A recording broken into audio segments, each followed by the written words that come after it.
Never gonna mic myself up. All right, what's up, everybody? Can you guys hear me up? Okay. Well, thank you, everybody, very, very much for coming out, for investing in yourself. I love video. I've been doing it since tape. So, like, my very first business when I was like 10 is I had VHSs, if you remember those, and like 8mm and all the old tapes, and I would convert them to digital for people when I was in like junior high and high school. So I've done video forever. And I'm also a huge history nerd. So I love history. I love looking at the context of the world and the world that we live in. And I think that, like, I went to film school, did all that stuff. And one thing that shocked me is how recent all of this, like, is. You know, our lives, we've seen crazy technological advances. And so the first half of my presentation, I'm just going to, like, give a quick historical context lesson. I promise it's fun, it's interesting, but just to give like a history of media. We're entrepreneurs or people that are trying to share our businesses and our message with the world. That's really only been possible in this way in the last like 20 years of the Earth's history. So let's dig in. There's my QR code if you want to just, you know, scan it. I don't really know what it goes to. My link tree, my Instagram, all that stuff, but my name is B. I go by Vitamin B on Instagram. You can call me Vitamin, you can call me B, you can call me Vitamin B, whatever you want. I've done this for like 20 years. I've never had a job. I've always been doing this. So I have done video for people as my job for my whole career. And I've seen some crazy transitions. So without further ado, let's take a little history lesson, shall we? So I want you to imagine that you are an entrepreneur, a hustler, you're like a, what do they call those? Merchants, okay? Back in the ancient day. Let's go all the way back in history. And if you were an entrepreneur or a merchant and you wanted to get like a really good service, or you build websites, or do real estate, whatever, and you wanted to market yourself, you would go to the market, right? You would go to a busy market and you would basically yell as loud as you can after setting up a display and try to get as many people as possible to hear your message.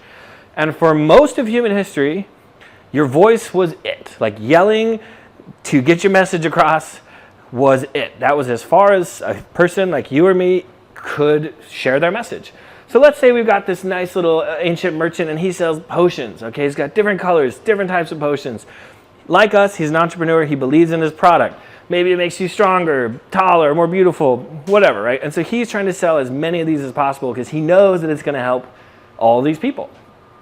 Well, if he's, we're gonna make up a little key performance indicator, KPI, a little term, I'll call it reach per talk, okay? And we'll use this to compare different times in history. So right now I'm opening my mouth, right? I'm sharing information. I'm filming it right now on a camera in the back. And other people are going to be able to watch this way later, which means that for this one time I open my mouth, I can reach way more people than are in this room, right? So that's what reach per talk means. For every time you open your mouth as an entrepreneur, how many people can you realistically reach?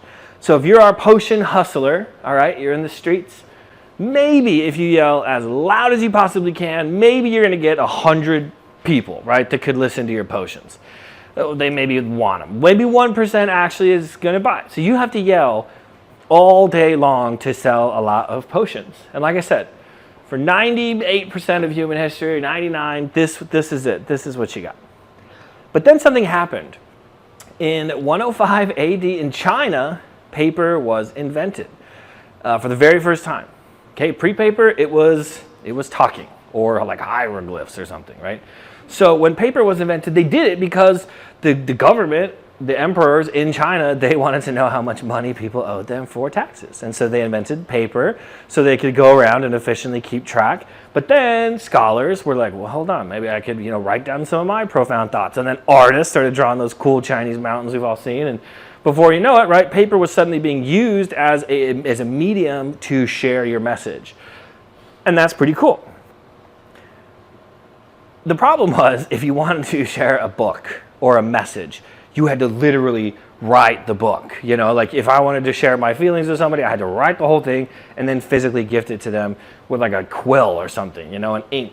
And in 400 AD, you had all these monks. They dedicated their whole lives, like we're talking 100 years, to literally every day they would wake up, they would write and they would copy the Bible so that people at that time could get access to the Bible. And that was the only way to share a message. But the problem was, even if you could get a book into people's hands, there was a 1% literacy rate, because who cares, right? There's no books. So who wants to learn how to read for a 1% chance of encountering a book?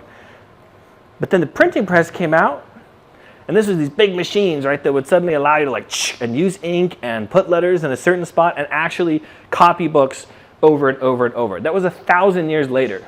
This is pretty recent, guys, all right? This is 1450 AD.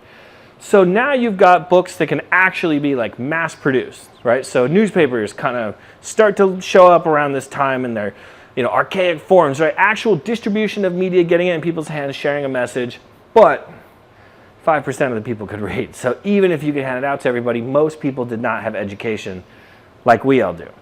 And this is only like 500 years ago. But then something happened in 1892.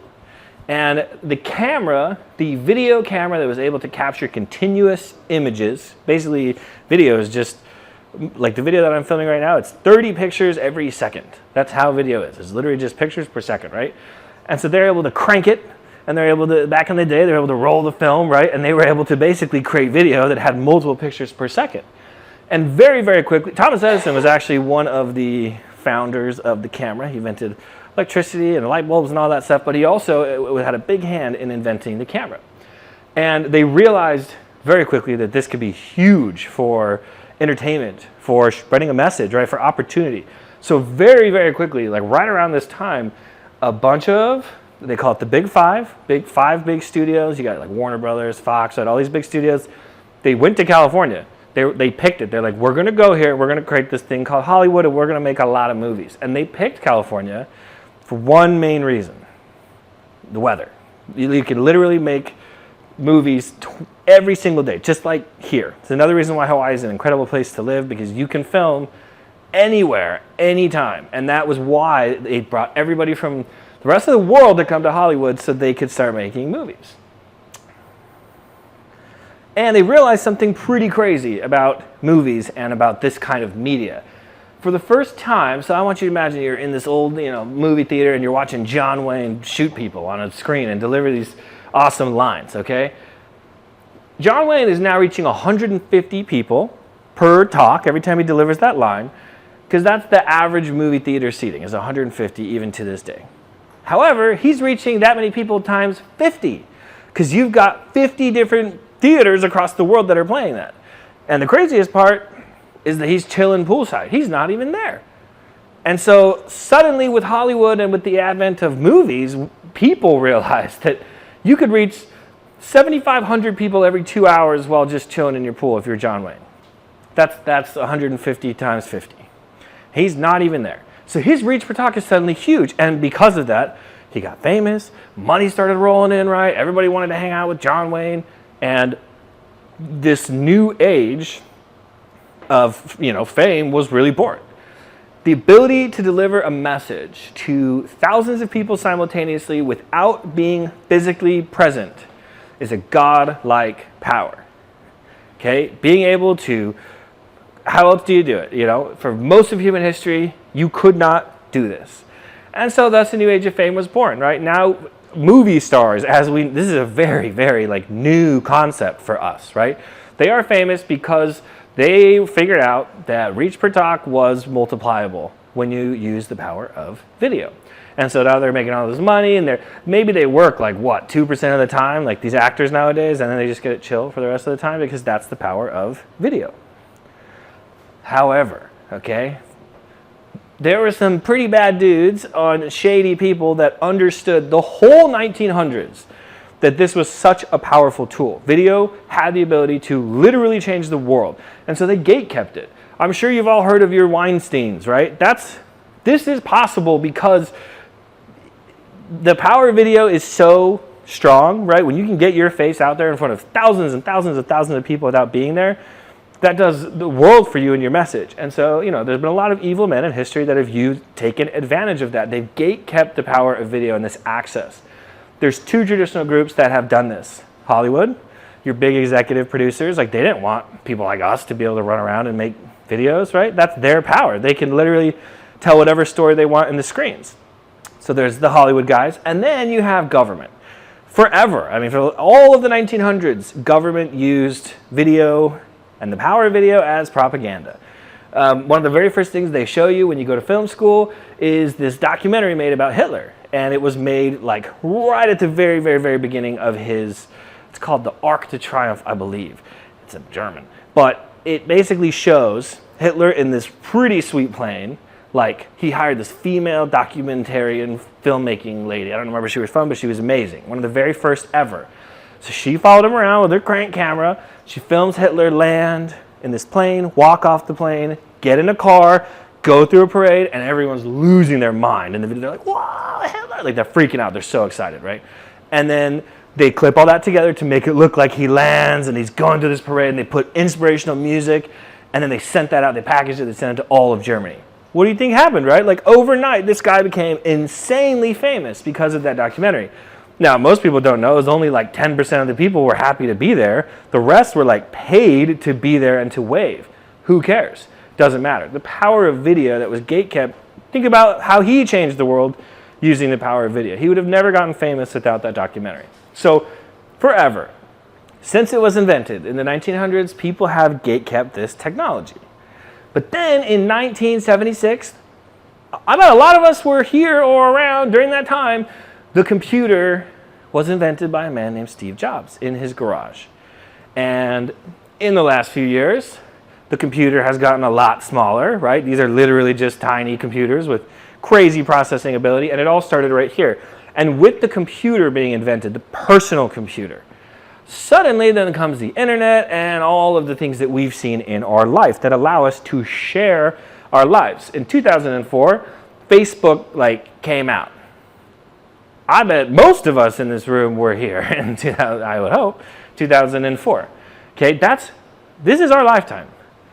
We are the very first generation that will ever use social media. It's not going to go away. It's like we're like the first generation that's ever going to use electricity. What do you think those people were like? Yeah, I bet they have some crazy stories. This is us. This is our revolution that we're living through right now. When I was in junior high, I got my first Facebook account. So yeah, with this invention, suddenly the power of video was in everybody's hands. Not just evil Hollywood, not just governments. Suddenly everybody had the ability, this is like 2010 on, to share their message. And I see a lot of it on your desk right now. These personal computers that have the ability, okay? So this is why I love what I do. I love video. I think that video, I know that video has the power to change the world. I've seen it. And I think that what I love about what I do is I get to work with small business owners and help them tell their story, right? That's what I love about Hawaii. I've been here about a year and a half. Plan on staying here forever. But everyone's like a small business. I came from Vegas, it's like Costco and like Walmart everywhere. But this is like everyone is a small business. If we're here, we're hustling, right? You have to be a little crazy to make it work and to be here. That's why I love it here, because everyone's here trying to figure out how to stay here, get more attention, and attention's everything. And that's why we're doing this. That's why this is a free event, just to help people understand the power of video. So today's opportunity is your reach per talk. Now, today, is your followers across all your different profiles times infinity. I don't even know what that number is. Times a lot. Because, and then this is proof, okay? I'm sure that you have heard of one of these. And the fact that you have heard of at least, this is the Hawk to a girl, this is the Rizzler, okay? They're both millionaires multiple times over now. Like it or not, doesn't matter, like it or not. And that's because of reach per talk. They posted videos that got billions and billions of views that increased their followers, that then made every subsequent video go out, reach more people. And this is, unfortunately, the power of video. This is what it can do for people. And if it can do that for them, what can it do for your real small business that actually has a service? We now live in an era in which individuals, brands, and businesses live and die by the amount of attention, reach per talk, they can secure day in and day out. Attention is currency. That's all it is. Well-made videos are more efficient at holding our attention than any other form of media. Well-made videos. Think about it. What could possibly be next? Like a hologram? What's the next technology after video? This is it. This is the end goal. There's really no other way, there's no better way to share your message than right now. And the truth is, if you're like my age and above, if we don't learn this now, we're kind of screwed, because Gen Z was born with phones in the womb.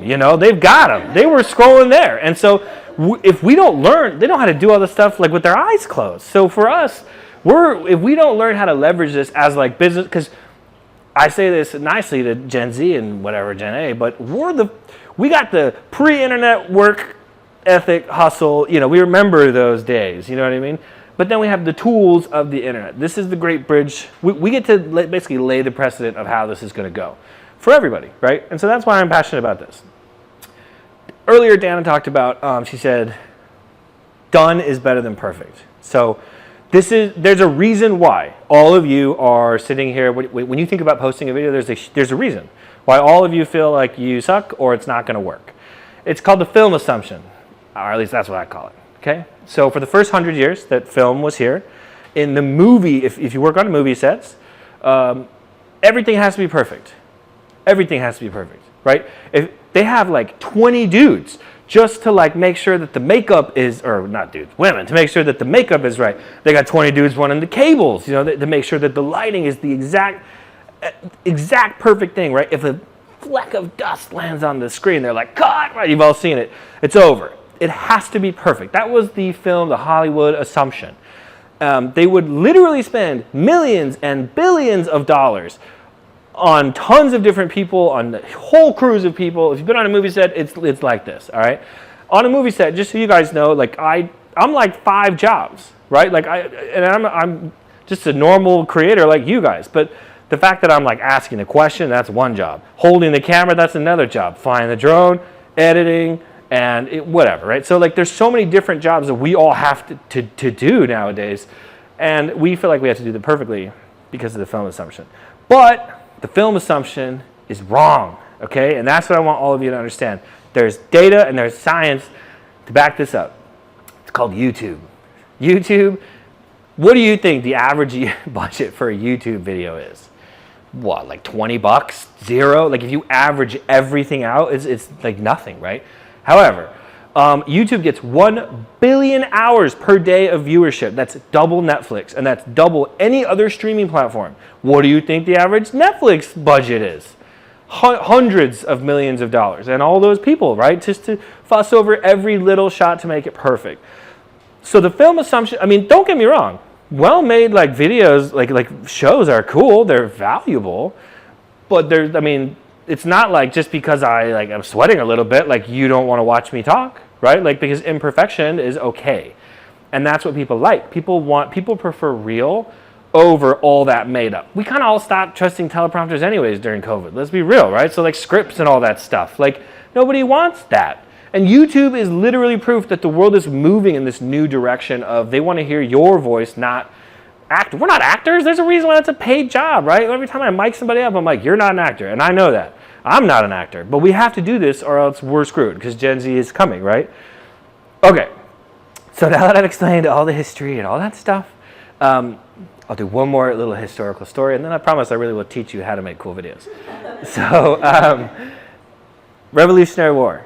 I'm assuming a lot of us here are American or, somewhat American friendly, okay? The only reason that we're American and that we're here is because of guerrilla warfare, all right? So basically, long story short, the British did what they called gentleman's warfare. They would stand in a line with all the red coats. They would all march at the same pace. They would all point their gun, fire, other side, marches up, points gun, fires. If I drop down and die, next person comes up, keep marching until eventually everyone's dead. And it was called gentleman's warfare. And you didn't go crazy, and you didn't stab, you just it was very, very proper. And so they were in America thinking that was going to work. And so they were marching all around, in their perfect lines. And then Americans were just popping up out of the bushes, throwing bombs, kidnapping people, doing all this crazy stuff. That's called guerrilla warfare, right? They understood the tactics of the right way to do it.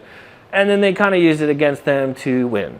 So that's what we're going to do today. Hollywood is the British, okay? Hollywood is the redcoats. They're sipping their tea, all right? They're up there in their whatever, and they're like, haha, this is how to do it. Unless you have $500 million, you can never tell your story. That's not true, right? We are the rogue guerrilla fighters. We're out here, I'm not gonna say throwing the bombs, but we're out here, creating the videos, and we're out here like doing this, right? We're showing them that you don't need to do gentleman's warfare. Like there's a better way to do it, and we're gonna be right historically. So with that being said, okay, I'm gonna teach you now. I'm gonna transition from the history lesson to how to actually do this, how to copy Hollywood's like format to win, but how to do it on a micro level for your small business so that every time you win. Okay, so here's how Hollywood does it, guys. I'm going to teach you all the secrets. So there's 3 phases of filmmaking, and you do not move on to the next one until the first one is done. Okay, so there is pre-production. And each of these take years, like years and years, right? Pre-production is a bunch of people sitting around writing scripts, testing out ideas, right? Concept art, what's this going to look like? Planning out, casting people, right? All that stuff. So they don't even walk on set until like every single piece of paper is dialed in and good. Then you shoot, because that's the most expensive part. And so and for us, it's the most stressful part. We don't want to do it. Then you shoot, right? And you have to go through that whole process. And then you actually take care of the editing. And that's usually like one dude like me sitting alone in a room by himself for like 2 years. And then a movie is made. So let me teach you how to basically hack this, okay, and do this for your small business on a micro level so you can create insane amounts of content with Hollywood secrets, okay? First of all, I gotta teach you A-roll versus B-roll, okay? This is getting a little bit more popular, but I have to explain it. Think about the news, KHON, whatever. A-roll is the anchor, sitting at the desk saying the thing. Anytime it's somebody, a talking head is what we call it. If you are talking, that's A-roll. It's important to know. B-roll is anything that is not that shows the story. So when they're like, there was a car crash, right? And it's like the person talking. Anytime it cuts to the car on fire, that's B-roll. And they send out a specific guy to go shoot B-roll, and then they got a specific guy to shoot A-roll. Okay, so we also, when we create social media, we need both of these things. We need to have A-roll of us saying something, and then we need to have B-roll so we can cut around and not make it look super awkward when inevitably editing happens. So I just wanted to define that real quick. And I also wanted to define content batching. So never again, ever are you going to make one video at a time. You're not going to do that. That's not the effective way to do it. I'm going to teach you, when you shoot, you're going to shoot a lot. Because you're already going through all of these motions to do one video. So content batching means, basically, if I was shooting with Dana right now, I'd be like, Dana, bring 5 outfits. And we're going to shoot in all of them. We're going to do 3, 4 videos in one, go change, come back, new backgrounds. And so suddenly we're batching up like 20 reels that she can go post, not looking like she only has one outfit, right? That's what content batching means. And so that's what you're going to do. Okay, when you shoot, you are going to batch content. So you only have to do this like once every 2 months, okay? So now let's do this. What does pre-production like actually look like? It looks like the Notes app in your phone. That's it. You don't have to like download any crazy software. You don't have to do anything. Just have the Notes app in your phone open and ready to go. And the number one question that I get from people is, what do I say? Like, what do I say on social media? What does anyone want to hear that I have to say, right? Here's the answer. Questions. Reels are just questions. That's it. A reel is a question. That's the way that I look at it. And so you could ask me, hey, Vitamin B, tell me about the time you were kidnapped by rappers, which is a true story. And I would tell you the story. And that, I hope, would be a pretty cool and engaging reels, right? That's all it is. So what are the frequently asked, on the back of these little pieces of paper that I gave you, or if you have notes or whatever, write down in the next 20 minutes, what are the most common questions that you get about your business? What are the frequently asked questions? If you were to make a website, all right, right now with the FAQ page, what would those be? What are people asking you day in and day out about your business? Write a couple of those questions down real quick. That's it. That's all the reel is. Literally, you answer a question for 20 to 30 seconds, done. Video is now done. So here's how our pre-production is going to look.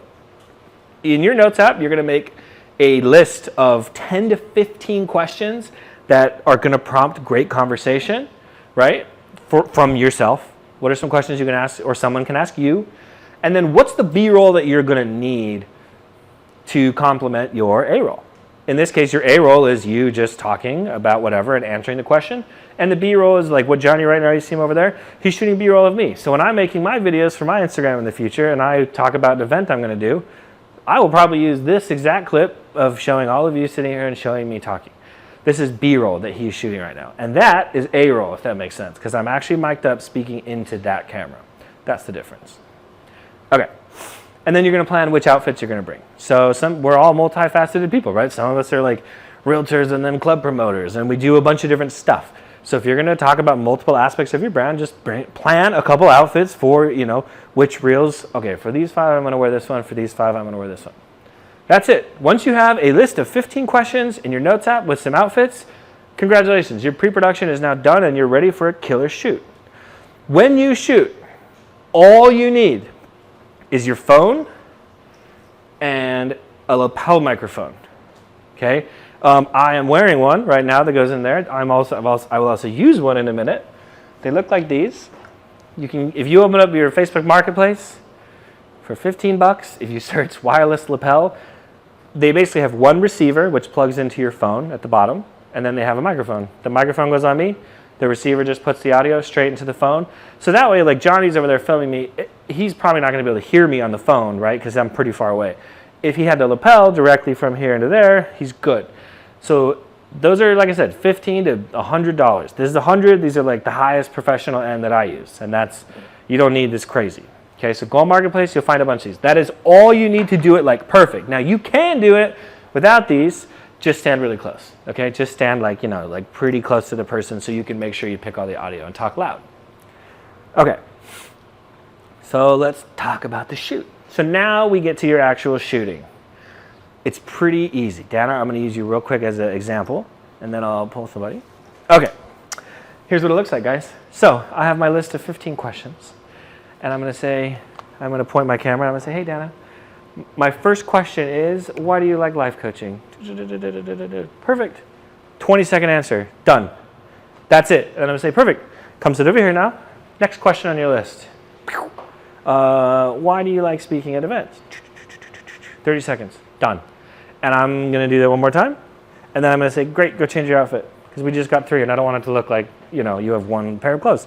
So then she goes and changes, and we continue. No, we're going to do it over there. Oh, that cool grass wall background.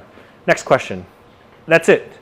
Every single question, just ask one question, one background, move. And now you've got a really great 30-second reel, or a roll at least, of you talking. Before you change, snap an outfit, a couple of photos for your cover photo or whatever on Instagram of you in the outfit. And make sure you get B-roll in different outfits. So after I ask for those questions, I would say, great, Dana. Now I need some B-roll of you. I'm going to teach you all. These are classic B-rolls that everybody can do. You should all have these B-rolls of yourself on your phone. I do. So here's the first one, all right? The speakerphone talk. All right, somebody's going to film you. Johnny, you want to come over here and pretend that you're filming my B-roll? So, of course, this is all fake. But if I was having Johnny film my B-roll, I would be like, oh, yeah, so how you doing? Uh-huh. Oh, yeah, uh-huh. Great, great, great. And Johnny's got that shot now of me on the phone. Okay, so you can do the speakerphone talk. The second, you don't have to actually say anything. You're not going to use the audio, right? You just need the B-roll. The second one, the on the ear. Oh, no, yeah. The walk and talk, right? You kind of walk a little bit, walk around, walk and talk. It's classic. The third one, right? You can do the keyboard, all right? So, get the shot. We all use computers. Get the shot of somebody typing. Get the close-up of the rings right on the keys. That's stuff or get B-roll of you talking to each other. So if you're here at this event and you came with somebody and you network with somebody, do them a favor, right? Pull your phone out when your friend's networking and get a couple B-roll shots of them because that's like real stuff. And that's just some B-roll examples that everybody could have of you on your phone, but you're going to feel stupid shooting it. Of course you will. But I promise you it's worth it. Okay, so wait, let's go back over this. So literally all you need to do during shooting, you'll be like, cool, we're going to block off 1 hour. Dan, I'm going to meet you right here for 3 outfits, 15 questions, 5 questions, switch, 5 questions, switch, 5 questions, switch. We're done after the B-roll. That's your shooting, okay? If you can answer 10 to 15 questions about your business, which I hope all of you can, then you can create content all day. So now let's talk about the hardest part, which is editing. Edit using CapCut. And I'm just going to take it any ums, ohs, or whatever. right? I'm going to take all that out. And then I'm just going to put on B-roll every 5 seconds. So then while Dan is talking, suddenly it cuts to the speakerphone. And then suddenly she's typing in 2 different outfits. And now you have a banger 20-second video. That's it. That is literally all the edit. There's no crazy techniques. There's no crazy special effects you got to do besides what Dan talked about earlier, which is captions, so they can read what you're saying. Because let's be real, most of us watch social media at work where we're not supposed to be, and we don't watch it with audio because we don't want to get caught. So we need the captions. So make sure you're putting captions on all of your videos. Otherwise, you're missing out on it's like 70% of people watch them with captions. So you might as well just do it. You can do that in CapCut. You don't have to switch. CapCut will handle it.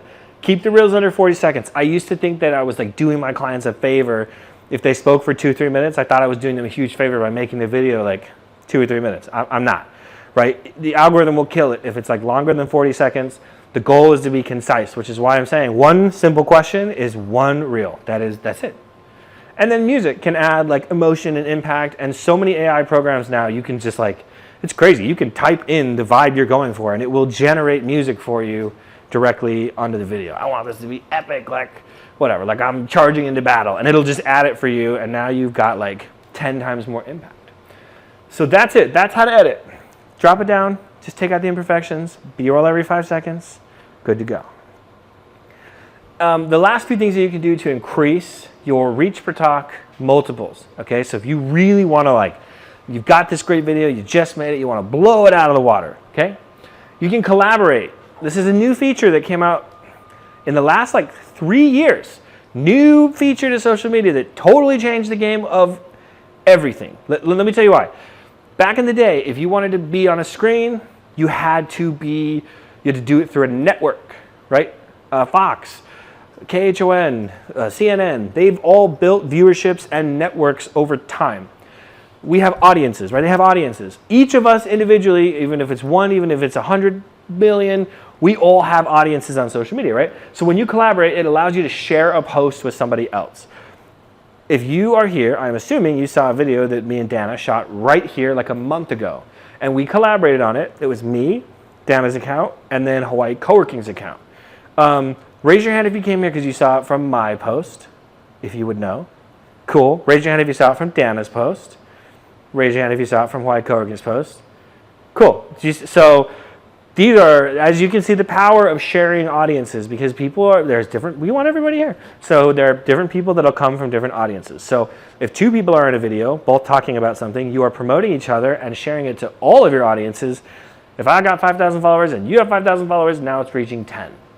And so when you team up with people, other small businesses, you will increase your reach per talk. And then the other thing is get shares. So when you make content that's shareable, you'll do a lot better. For example, no one's going to share your 2024 highlight. They don't care. Why would they care? It's your trip. I'm not saying don't do it, but no one's going to share it. What if you shared the biggest lesson that I learned in 2024 was in a 20-second reel?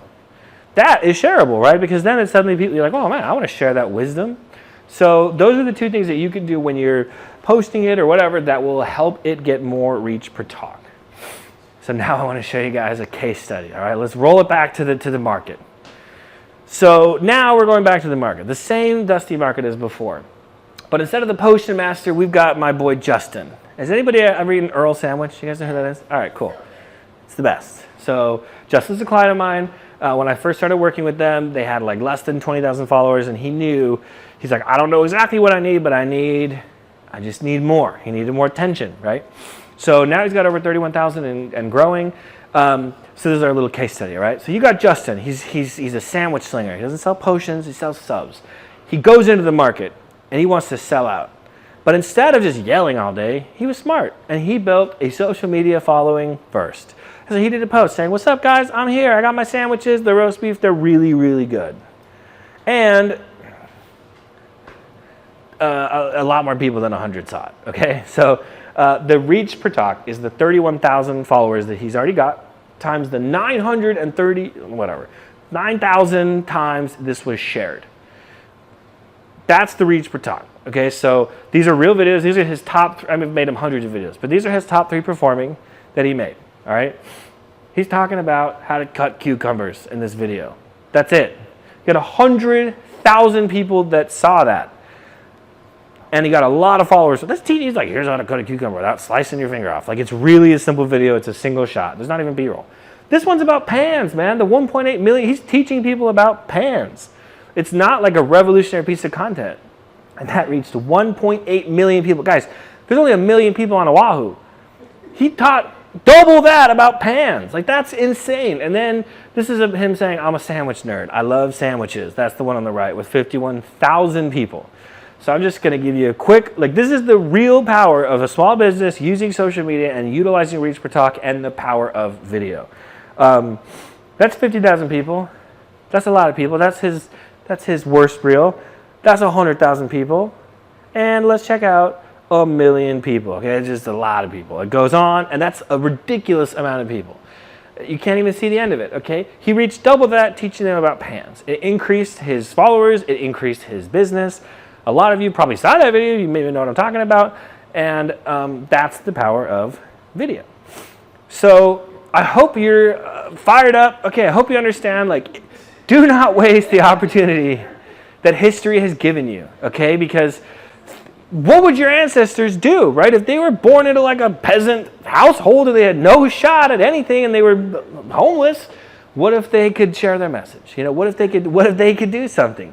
You all are sitting here right now, you know, I get it, feeling like because of the Hollywood assumption, you don't want to make content. You're not the Avengers. I'm not Tony Stark. I understand that. Me neither. Like, I'm a real, very real person. But that's what people like, right? People just want to hear your voice. They want to hear your answers. So I hope that, you know, this system works for you. I just answer, all of us can answer questions. We can all do that and talk to our friends. And so don't waste that opportunity. So we're going to do this together. Do I have a brave volunteer that would like to, right now, bring up some of the questions that you wrote down about yourself or FAQs? And let me just show everybody we're going to make a video right now.